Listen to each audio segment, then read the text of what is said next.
Iran, Israel और America की हालिया जंग के दौरान उन लोगों के ऊपर कदरे हमने हौला हाथ रखा है कि जिन्होंने कहा था कि ईरान मुसलमान ममालिक के ऊपर हमले कर रहा है। मतलब मुत्तहिदा अरब अमारात है, कुवैत है, बहरीन है और उसके अलावा सऊदी अरब है। और ईरान बरमला ये कहता था कि हम अमरीकी एयर बेसिस को निशाना बना रहे हैं। और मुत्तहिदा अरब अमारात का खसूसन जो दिफा करने वाले थे और सऊदी अरब का वो जो अलामा हिशाम इलाही ज़हीर साहब हैं, आज वो नज़र नहीं आ रहे। उन्हें ज़रा बुलाए ना, उन्हें कहें कि इसराइल और मुत्तहिदा अरब अमारात के बारे में जो खबरें सामने आ रही हैं उनको सामने रख के आप अपना वो बयान दोबारा दोहराएं कि ईरान किसके ऊपर हमले कर रहा था। 2 हफ्ते पहले हमने आपके सामने ये खबर रखी थी कि इसराइल ने जंग के दौरान अपना एयर डिफेंस सिस्टम आयरन डोम मुत्तहिदा अरब अमारात को दिया था और वहाँ से उसको ऑपरेटर्स, उसके जो ऑपरेट करने वाली जो टीम थी वो भी उन्होंने वहाँ पर भेजी थी। और अब ताज़ा तरीन 2 और खबरें सामने आ चुकी हैं। द यरूशलेम पोस्ट, ये इसराइली अखबार की खबर हम आपके सामने रखने लगे हैं। अल जज़ीरा पे खबर चल रही है, CNN पे चल रही है, फॉक्स न्यूज़ पे चल रही है, उसके अलावा न्यूयॉर्क टाइम्स पे भी ये आर्टिकल प्रॉपर छपा हुआ है कि नेतन्याहू ने जंग के फ़ौरन बाद मुत्तहिदा अरब अमारात का खुफिया दौरा किया है। जो कि पिछली रात तकरीबन 5 से 6 घंटे पहले की खबर है कि मुत्तहिदा अरब अमारात ने इस खबर की तरदीद कर दी है। इससे पहले कि किसी और तरफ से बौछार आती उन पर, उन्होंने कहा कि भाई ऐसा नहीं हुआ, बिल्कुल भी ऐसा नहीं हुआ। और हमारे जो उनके साथ ताल्लुकात हैं वो कोई ढके छुपे नहीं हैं। वो जो अब्राहम अकार्ड है, मतलब ये है कि इसराइल को तस्लीम करने वाला वो जो मुआहिदा है, उसी के तहत हमारे अमूमी सतह के या अवामी सतह के हमारे उनके साथ ताल्लुकात हैं। और अब जो और ताज़ा तरीन डेवलपमेंट हम आपके सामने रखने लगे हैं वो ये है कि जो मोसाद का चीफ है बर्निया, डेविड बर्निया, उसने भी मुत्तहिदा अरब अमारात का कई मरतबा विजिट किया है। ये भी इसराइली अखबार द यरूशलेम पोस्ट ने यह दावा किया है। अब वो लोग कहाँ हैं? वो जो बुग़्ज़ ईरान या सुन्नी शिया वाला वो मामला, वो जो तफरका था, वो जो नफ़रत थी, या फिर उसको सामने रख के या फिर सऊदी अरब और मुत्तहिदा अरब अमारात के मतलब उनके मामू बन के और उनका खोखला उनका दिफा करके जनाब वो सामने आ जाते थे। और उस वक्त वो सामने आ जाते थे जब इनको पता था कि भाई ईरान जो है ना वो सुन्नियों की जंग भी लड़ रहा है, वो इस्लाम की जंग भी लड़ रहा है। यही ईरान है मक्का मुकरमा मदीना मुनव्वरा की जंग भी लड़ रहा है। और यही ईरान है वो गज़ा के लोगों की जंग लड़ रहा था।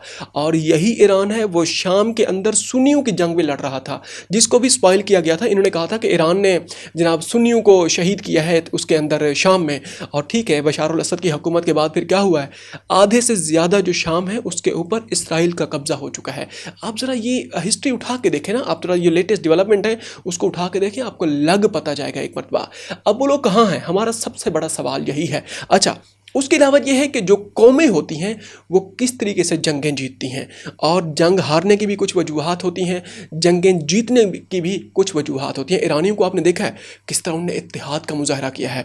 उनके अंदर भी तकसीम है, उनके अंदर भी कबायली कल्चर था, लेकिन वो सारे इकट्ठे हो गए हैं। और वो जो रज़ा पहलवी का वो जो एक सड़क छाप वो जो शहज़ादा है, वो जो बिल्कुल तैयार हुआ बैठा था कि मैं भाई वहाँ पर जो मगरबी जो क़ुव्वतें हैं वहाँ पर इनको जो IRGC की जो वहाँ पर हुकूमतें बैठी हुई हैं, पासदाराना इनकलाब, इनको टॉपल करेंगी और हुकूमत मेरे हवाले कर दी जाएगी। भला भला पता नहीं क्या कुछ वो तैयार होकर बैठे हुए थे, क्या कुछ सोच के बैठे हुए थे। लेकिन कहानी फिर बिल्कुल भी वैसे नहीं हुई। उसके कुछ और वजूहात हैं। देखिए, जब जंग किसी अपने मुल्क से हट के किसी और मुल्क में भी अगर जंग किसी और के खिलाफ भी की जाती है, तब भी आपके अंदरूनी जो इत्तेहाद है उसकी ज़रूरत पड़ती है आपको।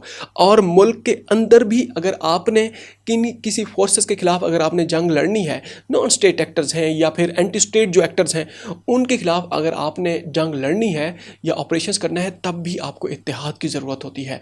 अदरवाइज़ जो इंसर्जेंट वार्स हैं मुल्क के अंदर भी, वो भी आप कभी नहीं जीत सकते। होता यह है कि अमरीकियों के अंदर इतनी बड़ी तकसीम ईरान के खिलाफ जंग के दौरान हमने पहली मरतबा देखी है। मुमकिन है पहले होती थी, कोरिया वार में होती होगी, वियतनाम वार में होती होगी, ईरान है, इराक है या अफ़गानिस्तान वार है, तब हमने इतना ज़्यादा तकसीम विटनेस नहीं की थी जितना अब हमने देखी है। कल डोनाल्ड ट्रंप का बयान सामने आया, उन्होंने कहा कि हमें पूरी उम्मीद है कि हम ईरान से जंग जीत जाएंगे।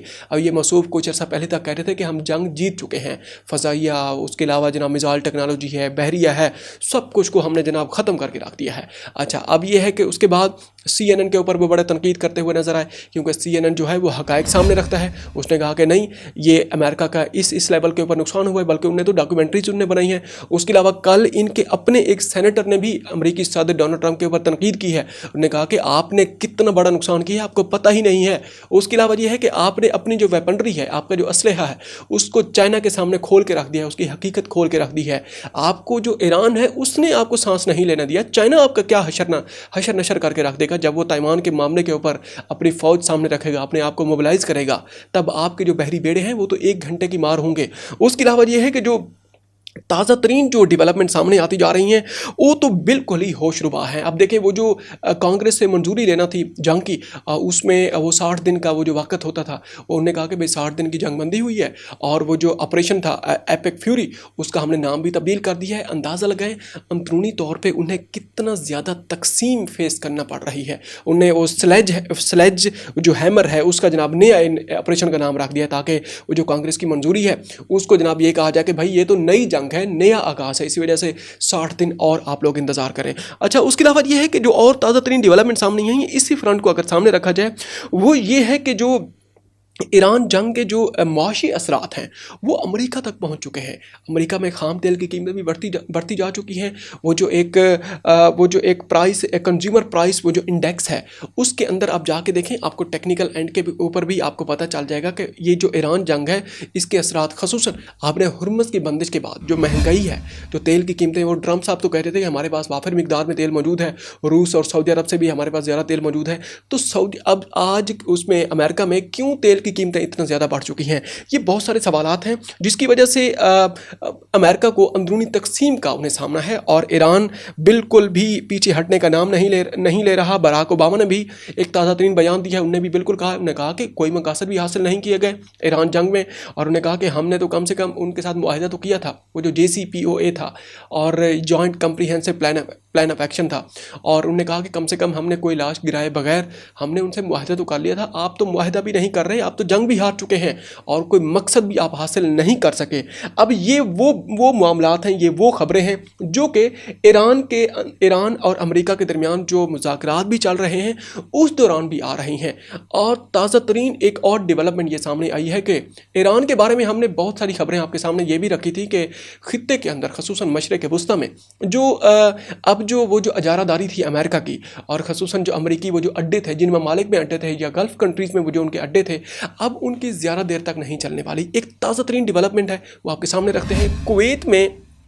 कुवैत ने कल जो खलीज फ़ारस में एक कश्ती पकड़ी है ईरान की। अब उसके अंदर पाँच एहलकार थे, 5 या 6 एहलकार थे पासदारान इनकलाब के।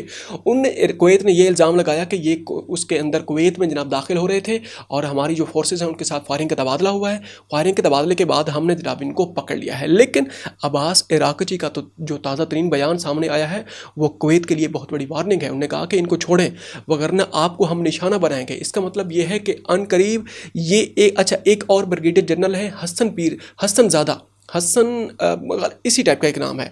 अच्छा, पासदारान इनकलाब के वो जनरल, उन्होंने कहा कि अगर हमारे फ़ौजियों को रिहा ना किया गया तो हम कुवैत के ऊपर हमला कर देंगे। वो जो अमरीकी दावे होते थे, वो जिस तरह सदाम हुसैन ने वो कुवैत के ऊपर हमला किया था, उनने फिर ऑपरेशन लॉन्च कर दिया था, बल्कि उसने तो कब्ज़ा ही कर लिया था। लेकिन अब वो नौबत नहीं आने वाली। ये जो गल्फ़ कंट्रीज़ हैं, मुत्तहिदा अरब अमारात है और उसके अलावा जो कुवैत है, ये सारी की सारी अब ईरान के रहम करम पे आ चुकी हैं।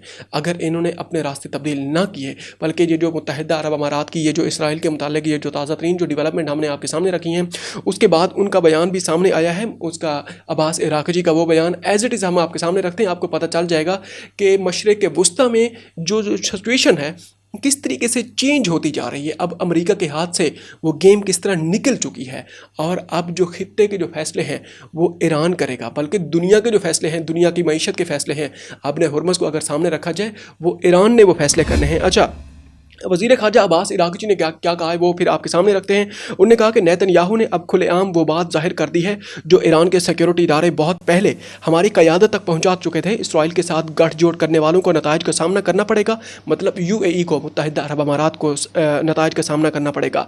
अब्बास इराक़ची ने कहा कि ईरान के अजीम अवाम से दुश्मनी मोल लेना एक अहमकाना जुआ है। इसराइल से गठजोड़ नाकाबिल माफ़ी अमल है। इसराइल के साथ मिलकर तकसीम के बीज बोने वालों का एहतसाब किया जाए। ये खुल्ला धमकी दी है कुवैत को, और ख़ुसूसन मुत्तहिदा अरब अमारात की जानिब से ये धमकी दी गई है ईरान की जानिब से। और अब पाकिस्तान से भी एक आम खबर और भी शामिल कर लेते हैं। साद हुसैन रिजवी, तहरीक लब्बैक पाकिस्तान के वो जो उनके जो रहनुमा हैं अलामा खादिम हुसैन रिजवी साहब के साहबजादे, वो जो लाहौर में जो ऑपरेशन हुआ था उनके खिलाफ, उनके मदरसे के खिलाफ, उनकी मस्जिद को भी कब्ज़े में ले लिया गया था, विफाकुल मदारिस के हवाले कर दिया गया, और पंजाब पुलिस पे बेसिकली इनके ऊपर इल्ज़ाम था कि इनने उनके ऊपर हमला किया है, या इनके जो कारिंदे हैं, इनके जो स्टूडेंट्स हैं, उन्होंने इन्हीं के इमा पे, इन्हीं की मर्ज़ी पे, इन्हीं की इश्तियाल अंगेज़ जो तकारीर हैं उनको सामने रखते हुए उन्हें हमला किया है। कल लाहौर की एक अदालत ने उन्हें इश्तिहारी करार दे दिया है। सवाल ये पैदा होता है कि इतना अरसा हो चुका है, जो हमारे सिक्योरिटी इदारे हैं वो उन्हें ढूंढ क्यों नहीं पा रहे। मुबैना तौर पर ये खबरें भी सामने आती रही हैं और गर्दिश करती रही हैं कि साद हुसैन रिजवी साहब इदारों के पास ही हैं और वो बिल्कुल रुपोश हैं अपने भाई अनस रिजवी साहब के साथ। इसके बारे में मजीद जो डेवलपमेंट आएंगी आपके सामने रखेंगे। अब तक के लिए इतना ही, मिलते हैं एक और व्लॉग में। अपना ख्याल रखेगा और हो सके तो हमारे चैनल का भी ख्याल रखेगा। अगर आपने अभी तक इसको सब्सक्राइब नहीं किया तो काइंडली इसको सब्सक्राइब कर लें। अस्सलाम वालेकुम।